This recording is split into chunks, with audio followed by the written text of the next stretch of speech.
Hello and welcome to new G K hub. जैसा कि मैंने आपको पहले बोला था कि हम अपनी एक नई सीरीज़ शुरू करने वाले हैं वीकली करंट अफेयर्स के नाम से, जिसमें कि हम पूरे वीक के जितने भी इम्पोर्टेंट करंट अफेयर्स हुआ करेंगे उसको डिस्कस किया करेंगे। तो आज की इस वीडियो में हमने अप्रैल 26 से लेके मई 2 के बीच में जितने भी इम्पोर्टेंट करंट अफेयर्स हुए हैं उसके बारे में डिस्कस किया है। और एक चीज़ और जो कि मैं आपको बताना चाहता हूँ वो ये है कि हमारे चैनल पर ऐसी कई सारी नई नई चीज़ें और भी आने वाली हैं। तो आपको बस एक काम करना है, आपको हमारा चैनल जल्दी से सब्सक्राइब करना है और उसके साथ में ये जो टेलीग्राम चैनल है ना, इसको भी जल्दी से जाकर ज्वाइन कर लीजिए, जिससे आपको ये वीडियो के साथ में इसके संग इसकी पूरी पीडीएफ भी मिल जाए और उसके साथ आपको पूरी हमारी जितनी भी अनाउंसमेंट्स रहेंगी आगे की वो भी आपको टेलीग्राम चैनल पर पहले मिल जाएंगी यूट्यूब वीडियोज़ से। और साथ में आपको करंट अफेयर्स भी मिलते हैं वहाँ पर और क्विज़ेस भी मिलती रहती हैं, तो आपके लिए और भी ज़्यादा आसानी हो जाती है, जिससे कि आप अपने एग्ज़ाम्स को क्लियर कर सकते हैं। तो अब बिना देरी किए जल्दी से बात करते हैं हमारे करंट अफेयर्स की। हमारे पूरे वीक में करंट अफेयर्स कौन कौन से थे। तो सबसे पहले हमारा करंट अफेयर है कि theme for world intellectual property day 2020 is innovate for green future. ये जो वर्ल्ड इंटेलेक्चुअल प्रॉपर्टी डे है जो 26 अप्रैल को सेलिब्रेट किया गया था या फिर मनाया जाता है 2020 में जो इस साल हुआ था, उसकी जो थीम थी वो थी इनोवेट फॉर ग्रीन फ्यूचर। ये थीम इसकी मेन है, ये थीम सबसे इंपॉर्टेंट रहती है इसमें कि थीम पूछते हैं ज़्यादातर एग्जाम्स में कि थीम क्या रहती है वर्ल्ड इंटेलेक्चुअल प्रॉपर्टी डे पर। तो इस बार की जो थीम थी इस पर थी इनोवेट फॉर ग्रीन फ्यूचर। ठीक, अब आगे बढ़ते हैं। आगे है हमारा remittance to India likely to decline by 23%। अब ये रेमिटेंस जो है, रेमिटेंस का मतलब होता है कि पेमेंट्स, यानी किसी भी चीज़ को काम कराने के लिए जो पेमेंट दिए जाते हैं वो डिक्लाइन करेंगे 23% से इंडिया के लिए। यानी अगर इंडिया अगर किसी का काम कर रहा है तो इंडिया को अगर पेमेंट दिया जाएगा वो तो डिक्लाइन हो जाएगा 23% से। इस ड्यू टू इसके पीछे कारण है मेन कोविड-19 पैंडेमिक। इसकी वजह से जो रेमिटेंस हैं जो इंडिया को मिलने वाले हैं वो 23% से नीचे गिर जाएंगे। अब उसके बाद अगला है स्पेस एक्स ने अपनी लॉन्च की हैं 60 स्टारलिंक सैटेलाइट्स। ये प्रीवियस वीक की हैं, अप्रैल 26 से मई 2 के बीच में इसने लॉन्च की हैं। और एक और चीज़ जो नई है कि ये नेक्स्ट वीक भी 60 स्टारलिंक सैटेलाइट्स को लॉन्च करने वाला है ऊपर ऑर्बिट में। अब सबसे पहले मेन बात आती है कि स्टारलिंक सैटेलाइट क्या है। स्टारलिंक सैटेलाइट एक इंटरनेट बीमिंग सैटेलाइट्स होती हैं जो कि अमेरिका में अनडिजर्व्ड पीपल और अनकवर्ड एरियाज़ में इंटरनेट की ब्रॉडबैंड सर्विसेज को प्रोवाइड कराती हैं। उसके बाद में आगे बढ़ते हैं। आगे है हमारा Uttar Pradesh is the first state with the facility of virtual courts. अब उत्तर प्रदेश जो है पूरे इंडिया में पहला स्टेट बन गया है जिसमें कि ये वर्चुअल कोर्ट्स की फैसिलिटी अवेलेबल है। वर्चुअल कोर्ट्स मतलब यहाँ पर जो भी हियरिंग्स होती हैं और जो भी केसेस की सुनवाई होती है वो सारी डिजिटली होती है थ्रू वीडियो कॉन्फ्रेंसिंग। ठीक है, तो इस बात का ध्यान रखिएगा कि उत्तर प्रदेश जो है पूरी इंडिया में पहला स्टेट है जिसमें कि वर्चुअल कोर्ट्स हैं। उसके बाद में नेक्स्ट है Sanjay Kothari appointed as central vigilance commissioner CVC. अब सीवीसी क्या होते हैं? सीवीसी सेंट्रल विजिलेंस कमिश्नर होते हैं, ये सेंट्रल गवर्नमेंट अपॉइंट करती है और इनका मेन काम होता है एंटी करप्शन, यानी करप्शन को चेक करना इन दी स्टेट गवर्नमेंट्स। और ये जो काम करते हैं अंडर सेंट्रल गवर्नमेंट काम करते हैं और इनका मेन काम यही होता है कि इस करप्शन को चेक करें और उनको रिव्यू करें और उसको बताएं सेंट्रल गवर्नमेंट को कि ये करप्शन हो रहा है स्टेट गवर्नमेंट के अंदर। तो इस समय जो सीवीसी हैं वो हैं हमारे संजय कोठारी। आगे बढ़ते हैं। आगे हमारा India became world's 5th country with maximum spending on its military. India recently जो है 5th वर्ल्ड्स की टॉप 5 कंट्रीज़ के अंदर इंक्लूड किया गया है जो कि अपने मिलिट्री पे सबसे ज़्यादा खर्च करते हैं। ठीक, फिर उसके बाद में आगे बढ़ते हैं। आगे है हमारा एनिमल्स टेस्टेड पॉजिटिव फॉर कोविड-19। ये वाली रिपोर्ट तो आपने पढ़ी होगी जो अभी थी अमेरिका में न्यूयॉर्क में आई थी। ब्रोंक्स जू के अंदर जो टाइगर को पॉजिटिव पाया गया था कोरोना वायरस से। अब उसके बाद में अमेरिका के अंदर ही न्यूयॉर्क में एक फैमिली के अंदर 2 पेट कैट्स को भी पॉजिटिव पाया गया है कोविड-19 से। ठीक है, तो अब ये एनिमल्स जो हैं वो भी पॉजिटिव टेस्ट किए जा रहे हैं कोविड-19 से। पहले ये था कि एनिमल्स पॉजिटिव नहीं पाए जा रहे थे, लेकिन अब जब से अमेरिका में ब्रोंक्स जू के अंदर जो टाइगर है और जो कैट्स हैं जो उनको पॉजिटिव पाया गया उसके बाद एनिमल्स का भी टेस्ट होना शुरू हो गया है। उसके बाद में आगे बढ़ते हैं। आगे है हमारा external affair minister S Jaishankar participated in BRICS meeting from India. अभी जो एक्सटर्नल अफेयर्स मिनिस्टर हैं हमारे एस जयशंकर, इन्होंने पार्टिसिपेट किया है ब्रिक्स मीटिंग के अंदर, जो कि ऑर्गेनाइज की थी रशिया ने। ये भी वर्चुअली ऑर्गेनाइज हुई थी, इसमें सिर्फ इंडिया की तरफ से इन्होंने एस जयशंकर ने पार्टिसिपेट किया था। ठीक है, ये वर्चुअली ऑर्गेनाइज की गई थी रशिया द्वारा। ये ध्यान रखिएगा कि किसने ऑर्गेनाइज की थी, रशिया ने ऑर्गेनाइज की थी, वर्चुअली ऑर्गेनाइज की थी, यानी वीडियो कॉन्फ्रेंसिंग से पार्टिसिपेट किया था हर एक कंट्री ने। उसके बाद में अब अगली है हमारी कि ऑस्ट्रेलिया कैंसल्ड पिच ब्लैक 2020। अब ऑस्ट्रेलिया ने पिच ब्लैक 2020 कैंसिल कर दिया। पिच ब्लैक क्या होता है? पिच ब्लैक एक एयर कॉम्बैटिंग मिलिट्री एक्सरसाइज है, जो कि इंडिया और ऑस्ट्रेलिया के बीच में होती है। तो ऑस्ट्रेलिया ने 2020 की pitch black air combating military exercise जो है वो कैंसिल कर दी है, और इसकी जो नेक्स्ट शेड्यूलिंग डेट है वो है 2022। अब ये नेक्स्ट जो है 2022 में होगी, उसके पहले इसे हम ऑर्गेनाइज नहीं कराएंगे ऑस्ट्रेलिया वाले। उसके बाद में अगला जो करंट अफेयर है वो है हमारा Rishi Sunak elected as United Kingdom's finance minister. अभी जो ऋषि सुनाक हैं, इनको यूनाइटेड किंगडम में फाइनेंस मिनिस्टर के तौर पे इलेक्ट किया गया है। ठीक, अब आगे बढ़ते हैं। आगे हमारा freedom fighter Hema Bharali died on 30 April 2020।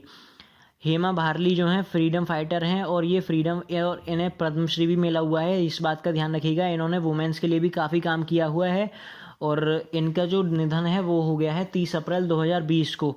तो ये थे हमारे कुछ और करंट अफेयर्स। आगे बढ़ते हैं। आगे क्या करंट अफेयर्स हैं हमारे? आगे है कि Ralph Speth awarded as fellow of UK Royal society.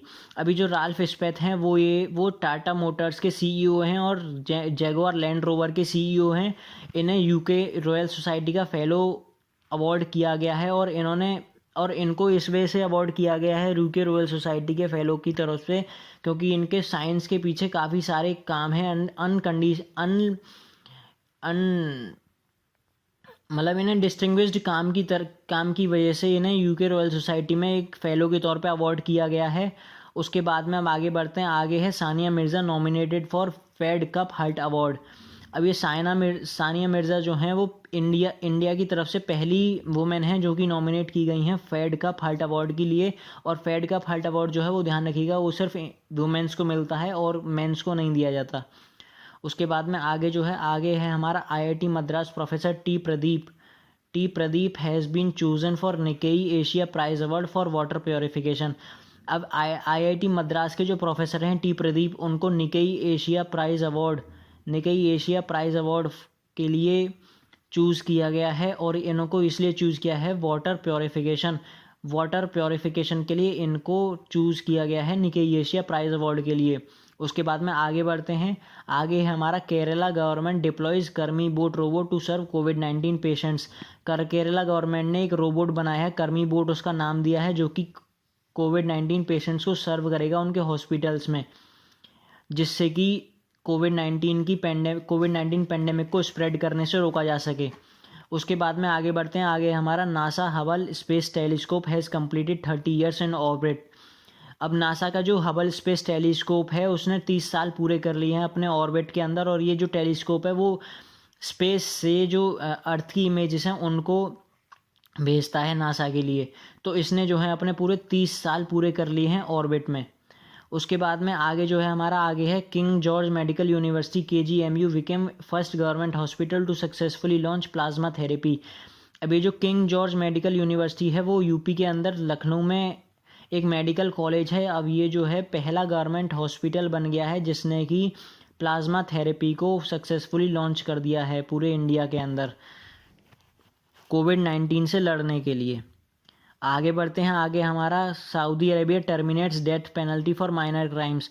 अब सऊदी अरेबिया ने अपना एक मेजर डिसीजन लिया है कि वो अपनी डेथ पेनल्टी जो है वो माइनर क्राइम्स के लिए उसको टर्मिनेट करने जा रही है। पहले क्या होता था, पहले माइनर क्राइम्स के लिए भी वहाँ पर डेथ पेनल्टी की जाती थी, यानी पहले वहाँ पर माइनर क्राइम्स के लिए भी डेथ अनाउंस कर दी जाती थी, लोगों को मृत्यु की सज़ा दे दी जाती थी।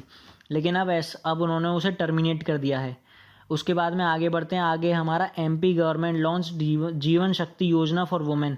अब MP गवर्नमेंट ने जीवन शक्ति योजना लॉन्च की है वुमेन के लिए। अब ये योजना जो है, इस योजना में ये होगा कि MP की जितनी भी वुमेन्स हैं वो मास्क बनाकर अपने लिए लिविंग को अर्न कर सकती हैं, यानी अगर वो मास्क बनाएंगी और बेचेंगी तो वो अपने लिए इस योजना के तहत अगर वो उसको बेचेंगी तो वो उन्हें पैसे दिए जाएंगे। तो ये गवर्नमेंट एमपी गवर्नमेंट ने लॉन्च की है। इस बात को भी ध्यान रखिएगा कि जीवन शक्ति योजना एमपी गवर्नमेंट ने लॉन्च की है फॉर वुमेन्स। ठीक, फिर आगे बढ़ते हैं। आगे हमारा Shobhana Narasimha honoured by American Academy of Arts and Science. Shobhana Narasimha को ऑनर किया गया है American Academy of Arts and Science के लिए, साइंस द्वारा। वो भी इसलिए किया गया कि इनके अनरेस्पेक्टेबल वर्क को ऑनर करने के लिए किया गया है जो कि इन्होंने साइंस में किया, यानी इनके साइंस में बेहतरीन वर्क को ऑनर करने के लिए इनको American Academy of Arts and science ने ऑनर किया है। शोभना नरसिम्हा इनका नाम है, इन नाम को ध्यान रखिएगा। फिर उसके बाद में आगे बढ़ते हैं। आगे हमारा Arvind Kumar Sharma takes charge as secretary to MSME secretary. Arvind Kumar Sharma को नया सेक्रेटरी बनाया गया है एमएसएमई मिनिस्ट्री के अंदर। एमएसएमई यानी medium enterprises, micro small medium enterprises ministry के अंदर अरविंद कुमार शर्मा को सेक्रेटरी बनाया गया है अभी। उसके बाद में आगे बढ़ते हैं। आगे हमारा Manipur black rice and Gorakhpur terracotta gets geographical indicator tag. इन दोनों को यह ध्यान रखिएगा कि मणिपुर का ब्लैक राइस और गोरखपुर का टेराकोटा को इनको ज्योग्राफिकल इंडिकेटर टैग दिया गया। अब ज्योग्राफिकल इंडिकेटर्स होते हैं कि उस जगह के फेमस कुछ फार्मिंग या फिर हम कहते हैं कि उस जगह के फेमस प्रोडक्ट जिनकी वजह से उस जगह की पॉपुलैरिटी हो। तो मणिपुर के ब्लैक राइस और गोरखपुर का टेराकोटा इन दोनों को ज्योग्राफिकल इंडिकेटर टैग मिल चुका है। उसके बाद में हम आगे बढ़ते हैं। आगे हमारा Ramayan became highest viewed television programme. Ramayan जो है वो इंडिया का वर्ल्ड का हाईएस्ट व्यूड टेलीविज़न प्रोग्राम बन चुका है गेम ऑफ थ्रोन्स को पीछे छोड़कर। इससे पहले जो है वो गेम ऑफ थ्रोन्स सबसे ज़्यादा व्यूड टेलीविज़न प्रोग्राम था पूरी वर्ल्ड के अंदर, लेकिन अब लॉकडाउन में रामायण जो है वो पूरी दुनिया का सबसे ज़्यादा व्यूड टेलीविज़न प्रोग्राम बन चुका है और इसका हाईएस्ट व्यूज पर डे भी यही है इस वक्त।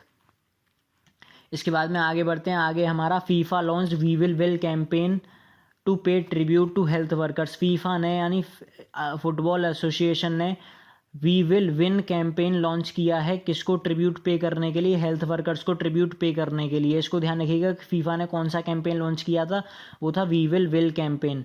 ठीक है, उसके बाद में आगे बढ़ते हैं। G20 summit held in Saudi Arabia digitally.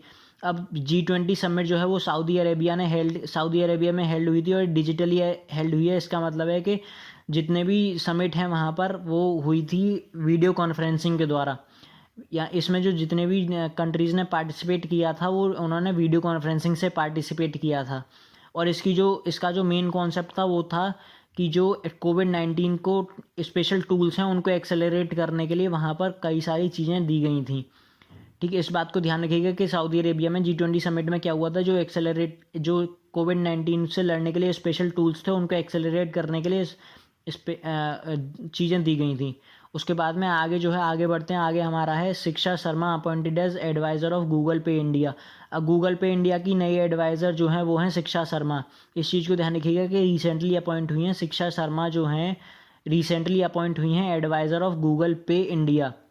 जो गूगल पे पेमेंट ऐप है उसकी जो न्यू एडवाइज़र हैं वो हैं शिक्षा शर्मा। आगे बढ़ते हैं। आगे हमारा फॉर्मर इंडियन फुटबॉल कैप्टन चुन्नी गोस्वामी पास दबे। जो फॉर्मर इंडियन फुटबॉल कैप्टन है चुन्नी गोस्वामी, उनका निधन हो गया है 30 अप्रैल को। उसके बाद में आगे है हमारा थंगजाम धवाली सिंह और conferred order of rising sun by Japan. अब थंगजाम धवाली सिंह उनको ऑर्डर ऑफ राइजिंग सन का अवार्ड दिया गया है बाई जापान के द्वारा, या फिर हम कह सकते हैं कि उनको ऑर्डर ऑफ राइजिंग सन बोला गया है जापान द्वारा। अब ऑर्डर ऑफ राइजिंग सन क्या होता है? ऑर्डर ऑफ राइजिंग सन होता है कि जिसको जापान के बारे में ज़्यादा जानकारी होती है या फिर जो जापान के कल्चर को ज़्यादा प्रमोट करता है किसी भी कंट्री के अंदर। तो इंडिया के अंदर थंगजाम धवाली सिंह को ऑर्डर ऑफ राइजिंग सन का टैग दिया गया है, यानी इसका मतलब है कि थंगजाम धवाली सिंह इंडिया के अंदर जापानी कल्चर को ज़्यादा प्रमोट कर रहे हैं। ठीक है, उसके बाद में आगे बढ़ते हैं कि international labour day observed on 1 मई, यानी 1 मई को हमारा इंटरनेशनल लेबर डे मनाया जाता है। ठीक है, इस बात को भी ध्यान रखिएगा। तो ये थे हमारे कुछ और current affairs, important current affairs जो कि आपके एग्जाम्स में आ सकते हैं। उसके बाद में आगे बढ़ते हैं, आगे है हमारा Deepak Agrawal banned by ICC from all cricket tournament for 2 years. अभी दीपक अग्रवाल को आईसीसी ने बैन कर दिया है सारे क्रिकेट टूर्नामेंट से फॉर 2 ईयर्स के लिए, क्योंकि इन्होंने एंटी करप्शन कोड को ब्रीच किया था। इसके लिए आईसीसी ने इनको बैन कर दिया है 2 साल के लिए फ्रॉम ऑल क्रिकेट टूर्नामेंट्स। आगे बढ़ते हैं, आगे हमारा Asian development bank to support Maharashtra with $346 million loan for power sector. अब एशियन डेवलपमेंट बैंक ने महाराष्ट्र को $346 मिलियन का लोन दिया है पावर सेक्टर के लिए, और इसके साथ में एशियन डेवलपमेंट बैंक ने इंडिया को लोन दिया है $1.5 बिलियन का कोविड-19 से लड़ने के लिए। तो ठीक है, ये ध्यान रखिएगा कि एशियन डेवलपमेंट बैंक ने 2 लोन्स दिए हैं, एक तो महाराष्ट्र गवर्नमेंट को $346 मिलियन का पावर सेक्टर के लिए, और एक इंडिया को $1.5 बिलियन का कोविड-19 पैंडेमिक से लड़ने के लिए। अब उसके बाद आगे बढ़ते हैं, आगे हमारा India GDP growth 1.8% to 3.5%। Financial 2021 के लिए इंडिया की जो जीडीपी ग्रोथ है वो इस वक्त चल रही है 1.8%, और पहले थी ये 3.5%। तो डिक्लाइन आया है इंडिया की जीडीपी में, जो कि 1.8% हो चुकी है। तो इस चीज़ का भी ध्यान रखिएगा कि इंडिया की जीडीपी ग्रोथ जो है वो 1.8% पर है इस वक्त 2021 के लिए। ठीक है, फिर आगे बढ़ते हैं, आगे हमारा former Karnataka cricketer J Arun Kumar appointed as head coach of USA cricket team. अब former Karnataka cricketer J Arun Kumar appointed as head coach of USA cricket team, यानी जे अरुण कुमार को हेड कोच अपॉइंट किया गया है यूएसए क्रिकेट टीम का। और ये जो जे अरुण कुमार थे वो किंग्स 11 पंजाब की तरफ से भी खेल चुके हैं, और ये कर्नाटक क्रिकेटर हैं। ठीक है, इस बात को भी ध्यान रखिएगा कि यूएसए के जो क्रिकेट टीम के हेड कोच हैं वो जे अरुण कुमार हैं, कर्नाटक क्रिकेटर हैं ये। ठीक है, आगे बढ़ते हैं, आगे हमारा Deepak Mittal has been appointed as ambassador to Qatar. जो कतार के रिसेंटली एम्बेसडर बनाए गए हैं इंडिया की तरफ से वो हैं दीपक मित्तल। ठीक है, तो इस नाम को ध्यान रखिएगा कि इंडियाज एम्बेसडर टू कतार कौन है, दीपक मित्तल। उसके बाद में आगे बढ़ते हैं, India lost hosting rights of mains world boxing championship 2021। India ने होस्टिंग राइट्स को लॉस्ट कर दिया है क्यों मेंस वर्ल्ड बॉक्सिंग चैंपियनशिप के लिए 2021 में, क्योंकि इंडिया जो है होस्टिंग फीस नहीं पे कर पाई थी। तो इस वजह से वो अब वर्ल्ड बॉक्सिंग चैंपियनशिप को ऑर्गेनाइज नहीं कर सकती, ना होस्ट कर सकती, और साथ में उसको अब $500 का एक्स्ट्रा पेमेंट और करना पड़ेगा वर्ल्ड बॉक्सिंग चैंपियनशिप के लिए, कि उन्होंने होस्टिंग फीस पे नहीं करी थी। ठीक है, तो साथ अब आपको ध्यान रखिएगा कि इंडिया जो है अब होस्टिंग राइट्स लॉस्ट कर चुका है मेंस वर्ल्ड बॉक्सिंग चैंपियनशिप के लिए 2021 में। आगे बढ़ते हैं, आगे हमारा India attends 11th session of Petersburg climate dialogue.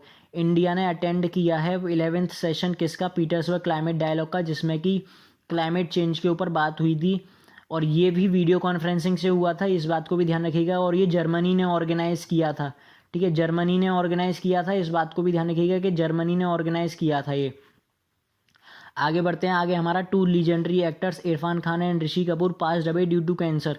ये 29 अप्रैल और 30 अप्रैल को ये ऋषि कपूर और इरफान खान की डेथ हुई थी ड्यू टू कैंसर। इन दोनों की डेथ जो है वो कैंसर से हुई है। दोनों को अलग अलग कैंसर था, इनको न्यूरोएंडोक्राइन कैंसर था, उनको ल्यूसेमिया कैंसर था, दोनों को अलग अलग कैंसर था। लेकिन इस बात को ध्यान रखिएगा कि दोनों की डेथ जो है वो कैंसर की वजह से हुई है। आगे बढ़ते हैं, आगे हमारा north pole's largest ever ozone holes finally closed. North pole के ऊपर, आर्कटिक सी के ऊपर जो लार्जेस्ट ओजोन होल था वो अब क्लोज हो चुका है पूरा। अब उसके पीछे कई सारे कारण जैसे कि कई सालों से कुछ चीज़ें चल रही थी जिससे कि ओजोन होल रिकवर हो रहा था, लेकिन इतनी तेज़ी से रिकवर नहीं हो रहा था। लेकिन अभी जो लॉकडाउन चल रहा है और जिसकी वजह से लोग जो है पॉल्यूशन कम हो गया है, उसकी वजह से ओजोन होल जो है वो बहुत ही स्पीड से रिकवर हो चुका है, और जो अब ओजोन होल है वो पूरी तरह क्लोज हो चुका है पहले के मुकाबले। आगे बढ़ते हैं, आगे हमारा है NTPC launch hydrogen fuel car and bus project in Leh and New Delhi. NTPC ने hydrogen fuel car and bus project जो है लॉन्च किया है लेह के अंदर और न्यू दिल्ली के अंदर। इस बात को ध्यान रखिए कि उसने कहाँ कहाँ लॉन्च किया है, लेह में और न्यू दिल्ली में।